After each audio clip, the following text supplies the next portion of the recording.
Hei, olen Leena Kokko Opikosta. Kokemukseni opettajana ja erityisesti matematiikan opetuksen parissa herätti halun kehittää uudenlaisia lähestymistapoja matematiikan opettamiseen ja oppimiseen. Opikon perustamisen taustalla oli havainto siitä, että monet lapset, nuoret ja aikuiset kamppailevat matematiikan kanssa, eivätkä perinteiset opetusmenetelmät ja oppikirjat välttämättä tavoita heitä tehokkaasti. Näin syntyi Opikko, paikka, jossa matematiikkaa suhtaudutaan innostavasti ja luovasti ja jossa jokainen oppija voi löytää oman tapansa ymmärtää ja osata matematiikkaa. Opikko tarjoaa laadukasta ja innostavaa matematiikan opetusta kaiken ikäisille oppijoille. Opikossa matematiikkaa rakennetaan pala palalta pohjautuen aiempaan osaamiseen. Tavoitteena on tehdä oman näköistä matematiikkaa ja ymmärtää sitä.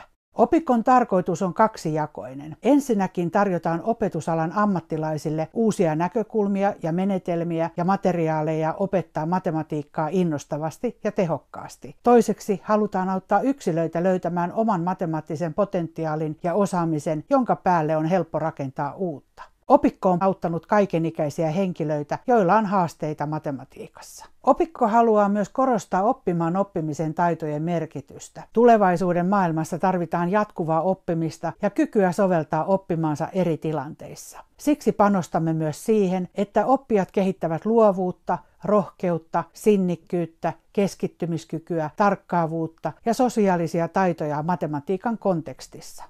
Toiminnallisuus on Opikon kulmakivi. Uskon vahvasti siihen, että matematiikkaa voi oppia parhaiten käytännön kautta, hyödyntämällä erilaisia välineitä, piirroksia ja vuorovaikutteisia harjoituksia. Matematiikasta tehdään konkreettista ja ymmärrettävää, puretaan käsitteitä ja rohkaistaan oppijoita ilmaisemaan omaa matemaattista ajatteluaan. Oppiminen lähtee turvallisesta ympäristöstä, luottamuksesta ja monista onnistumisen kokemuksista. Oppimisella on aina tavoitteet ja ajattelulle annetaan aikaa. Kaiken keskiössä on ymmärtävä oppiminen. Pyrin luomaan oppimisympäristön, jossa oppiminen koetaan merkitykselliseksi ja innostavaksi. Silloin oppiminen muuttuu pysyväksi voimaksi, joka motivoi oppijaa jatkamaan matkaansa tiedon ja ymmärryksen polulla. Opikko on paikka, missä matematiikan oppiminen on tehokasta, innostavaa ja iloista. Ota yhteyttä ja koe se itse.